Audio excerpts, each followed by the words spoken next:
जब एक सूबे का चीफ एग्जीक्यूटिव आवाम के टैक्स के पैसों से अस्पताल और स्कूल बनाने की बजाय अपनी कुर्सी बचाने के लिए फर्जी मलेशियाएं और रिहाई फोर्स बनाने का तमाशा रचाने लगे तो इस तर्ज हुक्मरानी नहीं बल्कि एक शर्मनाक सियासी शोबदाबाजी कहते हैं। आज हम पाकिस्तान की सियासत और खासतौर पर खैबर पख्तूनख्वा के अवाम के साथ होने वाले उस भोंडे मजाक पर बात करेंगे जिसने सूबाई खुद मुख्तारी और गवर्नेंस के तस्वुर को ही मस्ख करके रख दिया।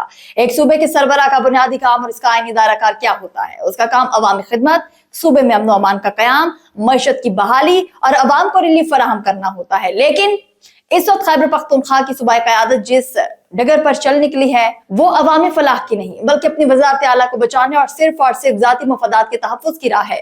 सूबाई सरबराह ने अवामी महाज पर एक ऐसी खुली शुब्दाबाजी और ड्रामा रचा रखा है जिसकी हकीकत अब उनके अपने वोटर्स पर भी आया होना शुरू हो चुकी है। अगर आप खैबर पख्तूनख्वा के वज़ीर आला के हालिया बयानात और उनके रवैये का बगौर जायजा लें तो आपको अंदाजा हो जाएगा कि उन्होंने अपने ओहदे पर बरकरार रहने के लिए एक बाकायदा तमाशाई खेल शुरू कर रखा है। इस खेल में रोजाना की बुनियाद पर खोखले दावे किए जाते हैं, रियासत के खिलाफ ललकारने की अदाकारी की जाती है और आए रोज नई फोर्सेस बनाने के ऐलानात किए जाते हैं। कभी रिहाई फोर्स का शोशा छोड़ा जाता है, कभी किसी और फर्जी मलेशिया का जिक्र छेड़ दिया जाता है। लेकिन इस सारे शोर शराबे और शोबदाबाजी के पीछे छुपी हुई तल हकीकत क्या है? हकीकत यह है कि इन तमाम तर खोखले नारों का मकसद अवाम या अपनी ही पार्टी के नजरियाती मुफाद में कुछ करना नहीं बल्कि ये सब कुछ सिर्फ और सिर्फ अपनी नौकरी, अपनी कुर्सी, अपनी जाती पोजीशन की जमानत लेने के लिए किया जा रहा है। पार्टी के अंदर इस वक्त शदीद दाखिली इख्तलाफात और मुखालफत उरूज पर है।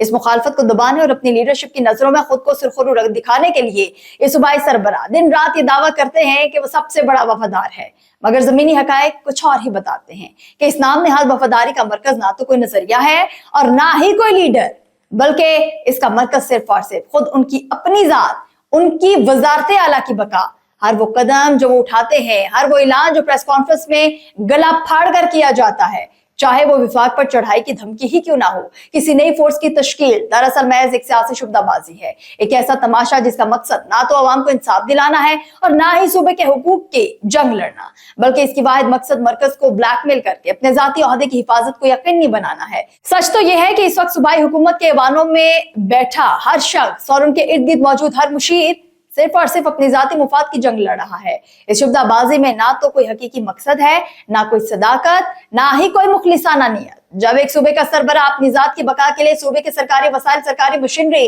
और अवाम के टैक्स के पैसों को अपने सियासी एजेंडे के लिए इस्तेमाल करने लगे तो वो ना सिर्फ अपने हलफ और ओहदे के तकाजों की सरीहन खिलाफ वर्जी करता है बल्कि वो पूरे सियासी और जमहूरी निजाम की संजीदगी पर एक बहुत बड़ा सवालिया निशान लगा देता है।